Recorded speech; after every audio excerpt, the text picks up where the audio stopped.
தலைப்பு செய்திகள். ஜனாதிபதி அனுரவுக்கு விடுக்கப்பட்ட எச்சரிக்கை. இலங்கைக்குள் சுற்றித் திரியும் மிகவும் ஆபத்தான தப்பிய சிறை கைதிகள். பிரதேச சபை உப தவிசாளர் உட்பட 5 ஹெரோயினுடன் கைது. நாட்டில் டெங்கு நோயாளர்கள் 92,000 கடந்தனர். மிக உயரமான மாதா சிலை போலந்து நாட்டில் திறந்து வைப்பு. விரிவான செய்திகள். 159 பெரும்பான்மை ஆசனங்கள் இருக்கின்றன என்ற அகந்தையில் செயல்பட வேண்டாம். மரணம் வரை அதிகாரம் நிலைத்திருக்காது என்று பத்திரமுல்லை சீலரத்ன தேரர் ஜனாதிபதி அனுரகுமார திசாநாயக்க மற்றும் அவர் தலைமையிலான அரசாங்கத்திற்கு எச்சரிக்கை விடுத்துள்ளார். இலங்கை சட்டத்தரணிகள் சங்கத்தினரின் ஜனாதிபதியுடனான சந்திப்பு குறித்து ஊடகங்களுக்கு கருத்து தெரிவிக்கும் போதே அவர் இவ்வாறு தெரிவித்துள்ளார். அவர் தொடர்ந்து தெரிவிக்கையில், நீதிபதிகளின் ஓய்வு பெறும் வயதை அதிகரிப்பது தொடர்பில் அண்மையில் இலங்கை சட்டத்தரணிகள் சங்கத்தினருக்கும் ஜனாதிபதி அனுரகுமார திசாநாயக்கக்கும் இடையில் சந்திப்பொன்று இடம்பெற்றது. இந்த சந்திப்பில் ஜனாதிபதி பேசிய விடயங்களை மட்டுமே ஜனாதிபதி ஊடக பிரிவு மக்களுக்கு வெளிக்காட்டியுள்ளது. ஆனால் இந்த சந்திப்பில் சட்டத்தரணிகள் சங்க தலைவர் மற்றும் பிரதிநிதிகள் முன்வைத்த கருத்துக்களை மக்களுக்கு வெளிப்படுத்தாது ஜனாதிபதியின் ஊடக பிரிவு மூடி மறைத்துள்ளது. ஜனாதிபதியை மட்டும் போற்றி புகழும் இந்த அதிகாரிகளினால் மக்களிடத்தில் விமர்சனத்திற்கு உள்ளாவது ஜனாதிபதியே ஆகும். எனவே ஜனாதிபதி அனுரகுமார தன்னை சுற்றியுள்ள அதிகாரிகள் குறித்து மிகுந்த எச்சரிக்கையுடன் இருக்க வேண்டியது அவசியம். நாட்டின் தற்போதைய நிலையிலும் நீதிபதிகளின் பதவிக்காலத்தை நீடிப்பது அவசியமற்றது. அரசியலமைப்பின் 22வது திருத்தம் கொண்டு வரப்பட உள்ளது. எதிர்வரும் 18ஆம் திகதி நாடாளுமன்றத்திற்கு இந்த சட்டம் மூலம் வருகின்றது. இதற்கு ஆளும் தரப்பினரும் கை உயர்த்தக்கூடாது. மனசாட்சிக்கு விரோதமாக செயற்பட விரும்பாதவர்கள் 18ஆம் திகதி விடுமுறை எடுத்துக்கொண்டு மண்வெட்டியோடு தங்களுடைய வயலுக்கு சென்று விவசாய வேலையாவது செய்யுங்கள். அதை விடுத்து 159 பெரும்பான்மை இருக்கின்றது என்ற அகந்தையில் செயல்பட வேண்டாம். மரணம் வரையில் அதிகாரம் நிலைத்திருக்காது என அவர் தெரிவித்துள்ளார். 2019ஆம் ஆண்டு முதல் 2025ஆம் ஆண்டு வரையான காலப்பகுதியில் தண்டனை காலம் முடிவதற்குள் சட்டவிரோதமான முறையில் சிறைச்சாலைகளிலிருந்து தப்பிச் சென்ற 709 கைதிகள் இதுவரை மீண்டும் கைது செய்யப்படவில்லை என தெரிய வந்துள்ளது. சிறைச்சாலைகள் திணைக்களத்தின் 2025ஆம் ஆண்டிற்கான வருடாந்த அறிக்கையில் சேர்க்கப்பட்டுள்ள தேசிய கணக்காய்வு அலுவலகத்தின் அறிக்கை இதனை அறிவித்துள்ளது. இவ்வாறு தப்பிச் சென்ற கைதிகள் கைது செய்யப்படாமல் சுதந்திரமாக நடமாடுவது நாட்டின் பாதுகாப்புக்கு அச்சுறுத்தலாக அமையக்கூடும் என்று அந்த அலுவலகம் எச்சரிக்கை விடுத்துள்ளது. கடந்த 6 ஆண்டுகளில் தண்டனை காலம் முடிவதற்குள் சட்டவிரோதமாக சிறையிலிருந்து தப்பிச் சென்ற அல்லது தலைமறைவான கைதிகள் மற்றும் சந்தேக நபர்களின் எண்ணிக்கை 1181 காணப்படுகின்ற நிலையில் அவர்களில் 709 பேர் இதுவரை மீண்டும் கைது செய்யப்படவில்லை என்பதும் கண்டறியப்பட்டுள்ளது. இதற்கிடையில் வெலிக்கடை சிறைச்சாலையின் பெண்கள் பிரிவில் கடந்த ஆண்டில் மட்டும் 825 கைதிகள் தடுத்து வைக்கப்பட்டுள்ளனர். அத்துடன் மெகசின் மற்றும் விளக்கமறியல் சிறைச்சாலையில் கைதிகள் மற்றும் சந்தேக நபர்களின் எண்ணிக்கை அதிகரித்துள்ளதால் வசதிகளின்மை ஏற்பட்டுள்ளதாகவும் இதனால் அதிகாரிகளும் கைதிகளும் கடும் அசௌகரியங்களை எதிர்கொள்வதாகவும் சுட்டிக்காட்டப்பட்டுள்ளது. கரைத்துறைப்பற்று பிரதேச சபையின் உப தவிசாளர் உட்பட 5 ஹெரோயின் போதைப் பொருளுடன் கைது செய்யப்பட்டுள்ளதாக போலீசார் தெரிவித்துள்ளனர். சந்தேக நபர்களிடமிருந்து கணிசமான அளவு ஹெரோயின் போதைப் பொருள் போலீசாரால் கைப்பற்றப்பட்டுள்ளதுடன் இது தொடர்பாக மேலதிக விசாரணைகளை போலீசார் மேற்கொண்டு வருகின்றனர். குறித்த உப தவிசாளர் கடந்த உள்ளூராட்சி மன்ற தேர்தலின் போது அகில இலங்கை மக்கள் காங்கிரஸ் கட்சியின் போனஸ் ஆசனத்தின் ஊடாக சபைக்கு தெரிவு செய்யப்பட்டு உப தவிசாளராக தெரிவு செய்யப்பட்டார் என்பது குறிப்பிடத்தக்கது. நாட்டில் இவ்வருடத்தில் இதுவரை பதிவாகியுள்ள மொத்த டெங்கு நோயாளர்களின் எண்ணிக்கை 92,011 உயர்ந்துள்ளது. அத்துடன் டெங்கு நோய் காரணமாக ஏற்பட்ட உயிரிழப்புகளின் எண்ணிக்கையும் 68 உயர்ந்துள்ளதாக தேசிய டெங்கு கட்டுப்பாட்டு பிரிவு சுட்டிக்காட்டியுள்ளது. தற்போது நாடு முழுவதும் உள்ள 96 சுகாதார வைத்திய அதிகாரிகள் பிரிவு அதி அபாய வலயங்களாக அடையாளம் காணப்பட்டுள்ளன.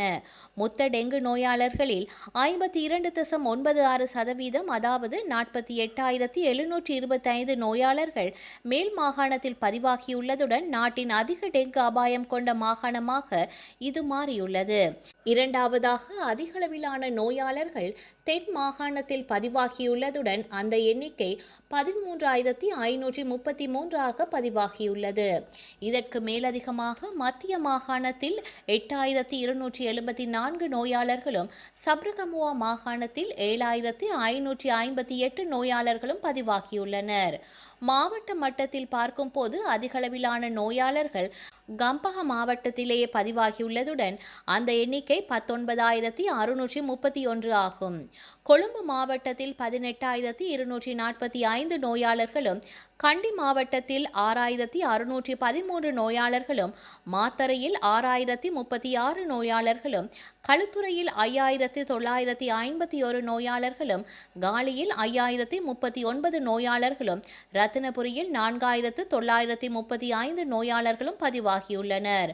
கொழும்பு மாநகர சபை எல்லைக்கும் மட்டும் 3,700 நோயாளர்கள் பதிவாகியுள்ளனர். இவ்வருடத்தில் அதிகளவிலான டெங்கு நோயாளர்கள் ஜூலை மாதத்திலே பதிவாகியுள்ளதுடன் அந்த எண்ணிக்கை 29,968 ஆகும். அத்துடன் ஜூன் மாதத்தில் 21,533 நோயாளர்களும், மே மாதத்தில் 8,590 நோயாளர்களும் பதிவாகியுள்ளனர். அதேவேளை ஆகஸ்ட் மாதத்தின் முதல் 15 நாட்களில் மட்டும் 6,671 நோயாளர்கள் பதிவாகியுள்ளனர். டெங்கு நுளம்புகள் உருவாகும் இடங்களை அழித்து தங்கள் சூழலை தூய்மையாக வைக்குமாறும், காய்ச்சல் அறிகுறிகள் தென்பட்டால் தாமதிக்காமல் தகுதியுள்ள வைத்தியரிடம் சிகிச்சை பெற்றுக் கொள்ளுமாறும் சுகாதார பிரிவினர் பொதுமக்களிடம் கேட்டுக் கொண்டுள்ளனர்.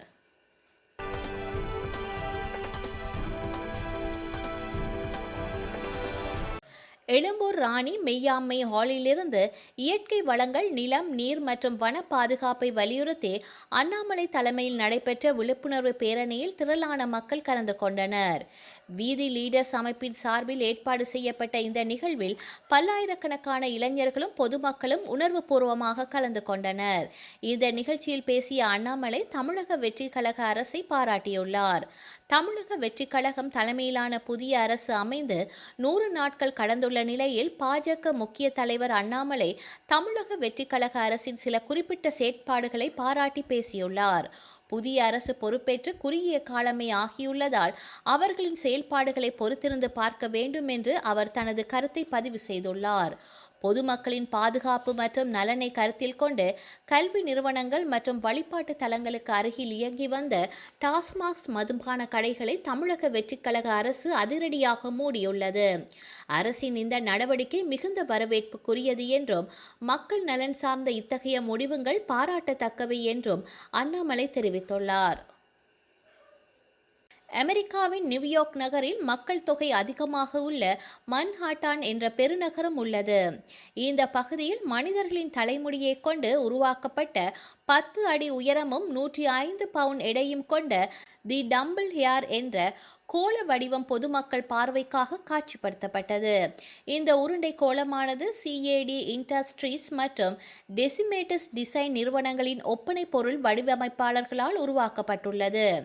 K18 கூந்தல் பராமரிப்பு நிறுவனம் மற்றும் அன்காமன் கிரியேட்டிவ் ஸ்டுடியோ என்ற நிறுவனங்களுக்காக மனிதர்களின் தலைமுடியால் உருவாக்கப்பட்ட கோள வடிவம் வடிவமைக்கப்பட்டுள்ளது. இந்த கோள வடிவம் இளவேனிற் காலங்களில் மனிதர்கள் அன்றாடம் எதிர்கொள்ளும் ஒரு தவிர்க்க முடியாத முடி கொட்டலுக்கான உருவகமாக காட்சிப்படுத்தப்பட்டது. நியூயார்க் நகரில் உள்ள உள்ளூர் சலூன்களிலிருந்து பெறப்பட்ட மனிதர்களின் உண்மையான தலைமுடி மற்றும் செயற்கையான இலைகளின் கலவையை பயன்படுத்தி கையால் தைக்கப்பட்டுள்ளது. தலைமுடியால் உருவாக்கப்பட்ட இந்த கோலத்தை நியூயார்க் நகரின் சாலைகள், பூங்காக்கள் மற்றும் தெருக்களின் வழியாக ஒப்பனை நிறுவன ஊழியர்கள் கொண்டு சென்று மக்களின் கவனத்தை ஈர்த்தனர். இந்த சந்தை காட்சிப்படுத்துதல் மன்ஹாட்டன் நகரில் தொடங்கி மீட் பேக்கிங் என்ற மாவட்டத்தில் முடிவடைந்தது. சிகை அலங்கார ஒப்பனை கலைஞர்களின் சந்தைப்படுத்துதல் காட்சி சமூக வலைதளத்தில் பரவி அமெரிக்க மக்களிடையே பெரும் வரவேற்பையும் கவனத்தையும் பெற்றது. போலந்து நாட்டிலுள்ள கொனோடோஃபி என்ற சிறிய கிராமத்தில் நூற்றுக்கணக்கான மக்கள் கலந்து கொண்ட ஒரு விழாவில் கன்னி மேரியின் பிரம்மாண்டமான சிலை திறந்து வைக்கப்பட்டது.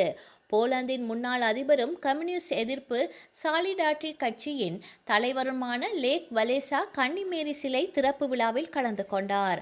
அப்போது பேசிய அவர், தனது கத்தோலிக்க நம்பிக்கையுடன் தொடங்கிய ஒரு பயணத்தின் முடிவை இந்த கன்னிமேரி சிலை குறிப்பதாக தெரிவித்துள்ளார். 55.6 மீட்டர் உயரம் கொண்ட இந்த நினைவு சின்னம் ஐரோப்பியாவிலே மிக உயரமான கன்னிமேரி சிலை என்று நம்பப்படுகின்றது. இதன் திறப்பு விழாவில் கத்தோலிக்க திருப்பலி, பாரம்பரிய போலந்து இசை மற்றும் கூட்டத்தின் மீது சிவப்பு ரோஜா இதழ்களை தூவிய ஹெலிகாப்டர்கள் ஆகியவன இடம்பெற்றன. வரலாற்றில் இன்று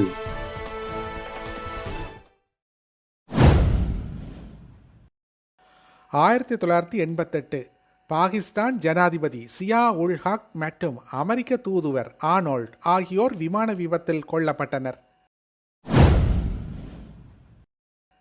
2005 காசாக்கரையில் இருந்து இஸ்ரேலியர்களின் கட்டாய வெளியேற்றம் ஆரம்பமானது. 2008 அமெரிக்க நீச்சல் வீரர் மைக்கேல் பெப்ஸ் ஒரே ஒலிம்பிக் போட்டியில் அதிகமான 8 தங்கப் பதக்கங்களை வென்று உலக சாதனை படைத்தார். 2009 ரஷ்யா அக்காசியாவில் அணையொன்று உடைந்ததில் 75 பேர் உயிரிழந்தனர். செய்திகளை உடனுக்குடன் தெரிந்து கொள்ள உடனே சப்ஸ்கிரைப் செய்து பெல் பட்டனை கிளிக் பண்ணவும்.